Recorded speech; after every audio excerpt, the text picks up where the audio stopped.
you to your viewers of Equinoxe television. It's time for the news. We thank you so much for joining us tonight. We begin right away with our major stories. Artists across the world and also Makossa fans are mourning the passing away of a Makossa legend, Ekambi Briang, passed on that was yesterday at the Lakentini Hospital. And we'll be telling you more about the Makossa legend in this edition of the news. And also in the news, SDF party supporters say the chairman has violated the party's text in certain decisions he made recently. Those are our major stories. Stay with us for details and more.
Performing during his heydays, it has been a sad moment that was since yesterday as artists and fans of Makossa across the world mourn the passing away of the Makossa legend Ekambi Briang, who passed on yesterday at the Lakentini Hospital here in Douala. And upon hearing of his demise, fans and other mourners went directly to his residence here in Douala. Let's now have the atmosphere at his residence with our reporter Malagdori.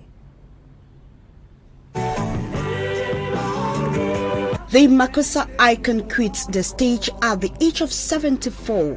Louis Briang Ekambi, a native of Douala, passed away at the Douala Lakentini Hospital Monday night after a prolonged illness. The megastar was popular in the 70s, 80s and early 90s and remains one of Cameroon's internationally recognized musicians. He is known for one of his renowned tracks, Elongi. Si je vous manque. I have interpreted Ekambi Briang songs in concert. When I felt like singing songs from home, it used to be songs like C'était les chansons comme Wasenamo Nyalambe Matoi Osengado na mwendi menamuma baba baba de ganamba elongi. Friends and colleagues this Tuesday gathered at his artist never dies because his works live on. And now we talk something else. We take you to the west region of the country, precisely at Bamungum, where the government technical school there is said to be in a dilapidated state several months after back to school. Our reporter Lucy Liengu Asia now paints a picture of the government school in Bamungum in the west region of the country. We are not in an abandoned building. We are in a school, the government primary school of Balalum, Bamekumbu Division, West Region. The pupils learn in fear of not having the walls fall on them. Looking at the walls, one can notice huge cracks with rotten falling roof. The pupils and the teachers of the institution fear an imminent collapse of the building. According to the teachers, during the learning and the teaching process, pupils get wet with the presence of large holes on the roofs, and they are not left out from inhaling the huge dust blown into the classrooms by strong winds. After several complaints, the teachers of government primary school Balalum are questioning if the government is waiting for the worst to happen before reacting. They are calling on the authorities to come to their rescue. And now we talk politics. Some SDF supporters are complaining that the chairman has violated the party's text recently by a decision to dissolve all regional committees of the party nationwide. They say the chairman is somehow being manipulated by an individual who might have the intention of selling off the SDF party. Let's now have more with a staff man for me and Strong Sander. The Social Democratic Front SDF party is boiling, and to political analysts Aristide Monod, the resolutions of the just-ended National Executive Committee meeting exposes the plans of the national chairman to fully hand over the Social Democratic Front to the ruling party in Cameroon. He says the resolutions exposes the concubinage between the SDF and the CPDM. Il faut dire que l'objectif principal de cette assise, it must be clearly stated that the objective of this meeting was to silence internal voices standing against the party's tendencies of collaborating with the ruling class. Entretenu par le top management de ce parti, le top management suprême, à savoir le chairman. Analyzing further, he says Chairman Nijon Frundi and the current SDF leadership wants to do so by silencing SDF party members who continue to advocate for the original SDF. Il me semble que la dynamique est lancée. I see that the party has fully adopted the option to completely kick out those militants and supporters who have been resolute in advocating for the original SDF. Qui refuse toute collaboration avec l'ordre dominant. Making reference to Article 18 sub 8 of the party's constitution used by Nijon Frundi to dissolve all its national executive members, Aristide Monod said the SDF leadership wants to expel every party militant standing on its way to sit on the cake table in Yaoundé. De choses qui trahissent la mauvaise intention du chairman. Frundi's decision, according to this SDF supporter, is in flagrant violation of the party's text. Les dispositions de l'article 18 qui sont visées par ces résolutions sont claires. Article 18 sub 8 talks of the dissolution of a committee whose actions threatens the life of the political party, not committees as is in this case. Moreover, how can a mandate which has already expired be dissolved? The mandate of all the regional executive committees, including that of the National Executive Committee NEC, had long expired. The National Executive Committee NEC meeting in Yaoundé was dedicated to the examination of reports from various commissions in charge of the renewal of basic organs of the party. The evaluation of the report of the November 18, 2022 meeting, the examination of reports from the legal department, the auditor's report, and more. The chairman Nijon Frundi also used the occasion to tag the government of Cameroon with a lack of political will to find a lasting solution to the armed conflict in the northwest and southwest regions of the country. And a geopolitical strategist, Dr. Tavares Nguju, has blamed the political situation in Chad on efforts by those in power to have a grip, continue having a grip on power, and also to continue brutalizing those who have been arrested so far. He said concrete measures have to be taken before the violent situation affects other neighboring countries. As Babila Jonathan tells us in the report, which comes up next. The arrest of several members of the Chadian army has been linked to an alleged plan to topple the transitional government ruling the country.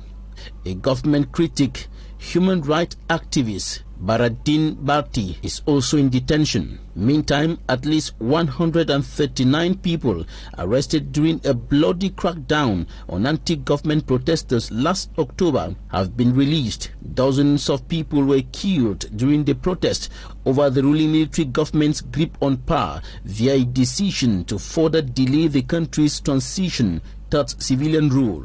The release comes after a court handed out jail terms of between 2 to 3 years to 262 people on Monday, a move deemed illegal by defense lawyers.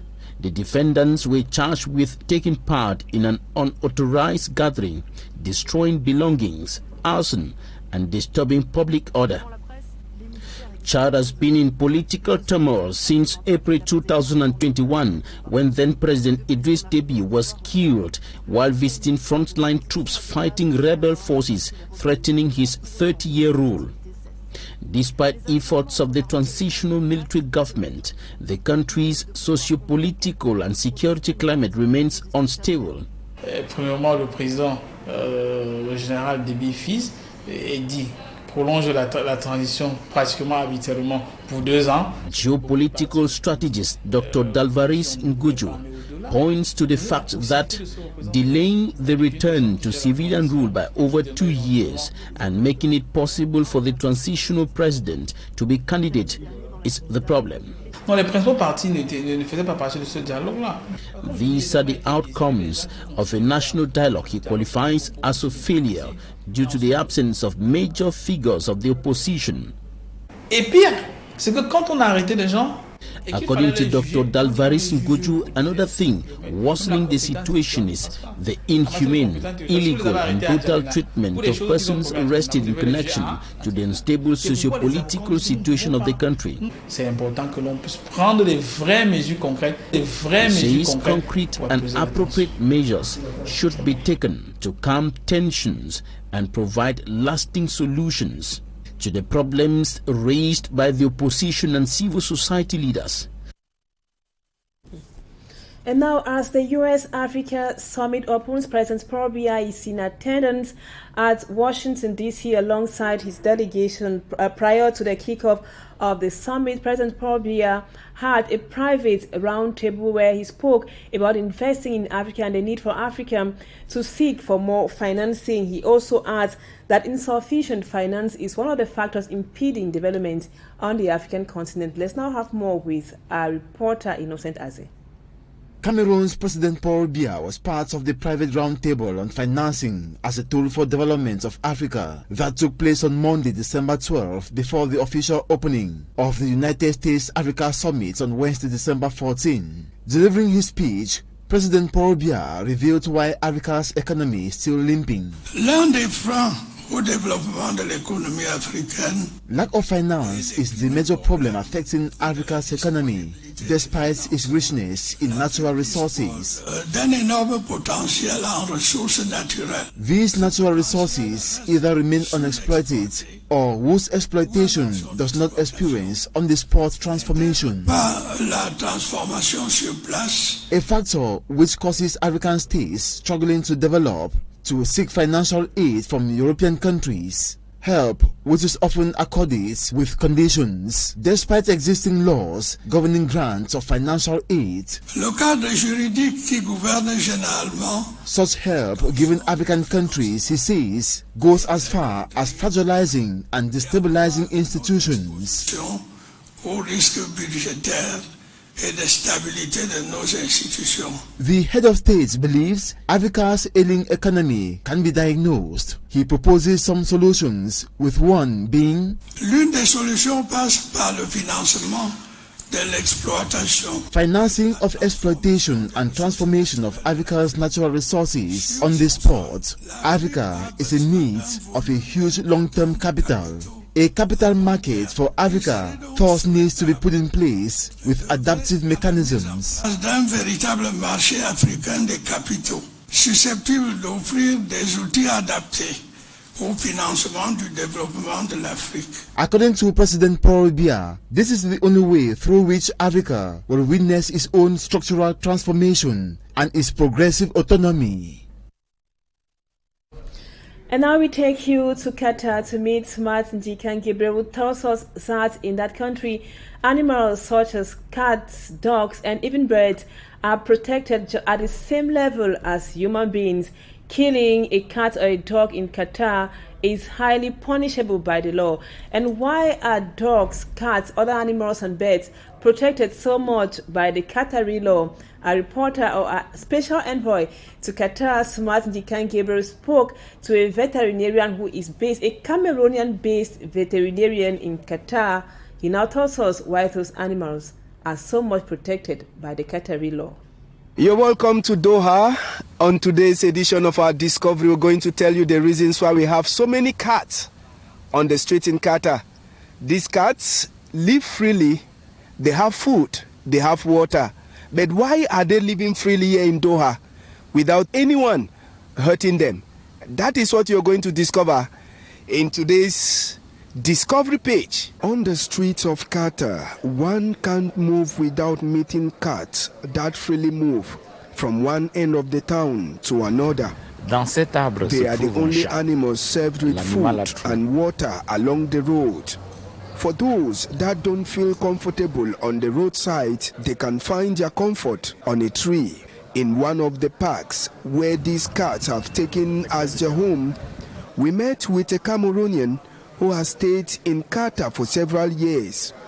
He told us the reason why these cats are regarded as little goddess. When I came here in 2013, I was surprised to see so many healthy cats. They were not just healthy, but there were so many. And when I tried to inquire about the presence of so many cats in Qatar, there were very many narratives that came up. The first reason that someone gave me is they told me that many decades ago there was a disease in Qatar, and that for this disease to be done away with, so the government was advised to import cats and deposit in all the streets in Qatar and in different homes. That was the first reason.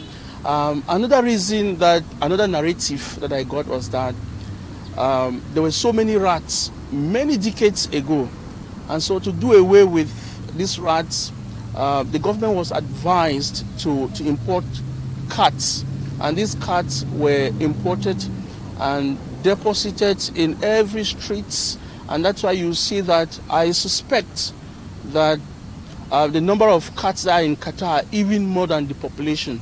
According to Buba Bethrang, sanctions are given to those who violate the rights of these cats. There is a law that protects animals that includes cats, dogs, and even honeybees. And if you kill one, you have to pay a fine of 2,000 Qatari riyals, which is almost equivalent to 400,000 CFA francs. So there is a fine for that, even by accident. So we try as much as possible to drive carefully in town. The treatment given to these cats made us to move up to the Canadian Veterinary Hospital in charge of pets and cats in particular. In our chat with Benumen Sylvain, a veterinarian, he told us that these cats are an important part of Qatar. Cats or pets in general are considered to be a very important members in the community, and they are treated very respectfully by the locals and everybody. If you see, generally people come here with their pets sick or want to protect them from being sick with vaccination program, which is the vaccines for cats, and they are protected against very important viruses for cats like panleukopenia virus, and they are also given prophylactic treatment vaccination, which all these comprise of the protection they need. That makes them work 24/24 for any emergency cases. This is a hospital that is open to, every day, even on Fridays. So what happens is the treatment that we give to them, it's like even in the middle of the night, you get somebody call the emergency number and say that their pets are not feeling well.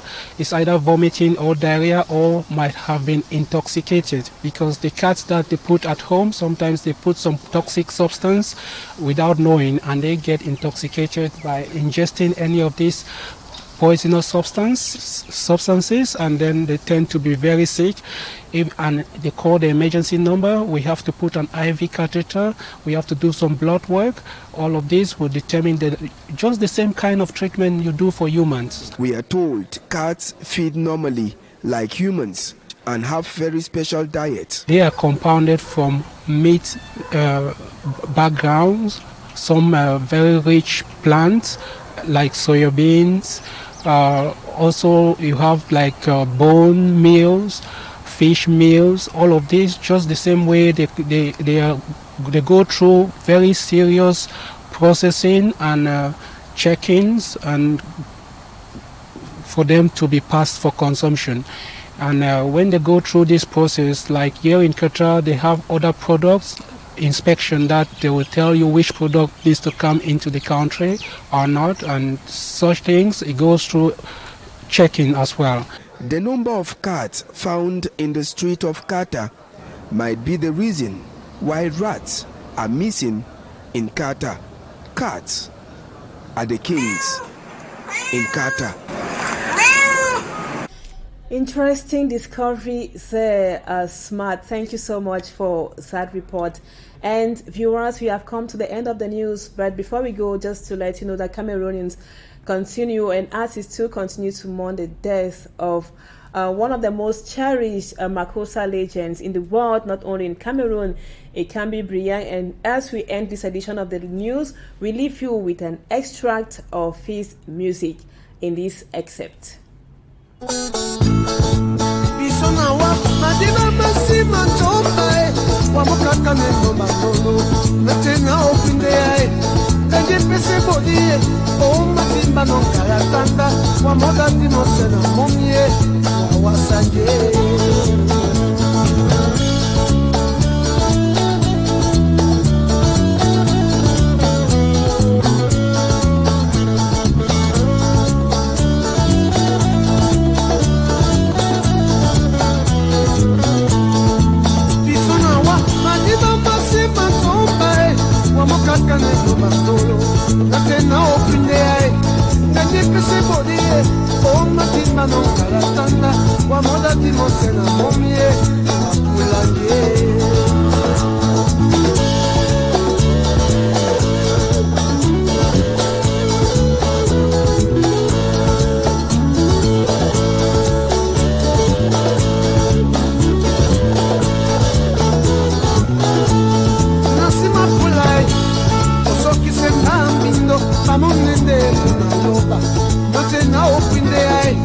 Onyola nikae, usikala taunja, na wapoa sedadela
ona yegobe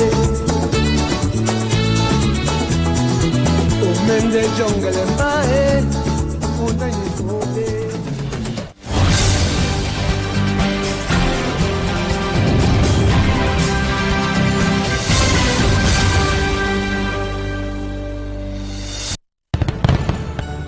Comme chaque année, de nombreux enfants rêvent de vivre le réveillon de Noël. Célébration impatiemment attendue par des milliers d'enfants démunis et orphelins. Pour un Noël en cœur, Equinoxe Radio et Télévision tendent la main aux âmes de bonne volonté afin de soutenir le Noël en cœur 2022. Vos nombreux cadeaux sont attendus tous les jours jusqu'au 20 décembre 2022 au service commercial. Noël en cœur, un événement radio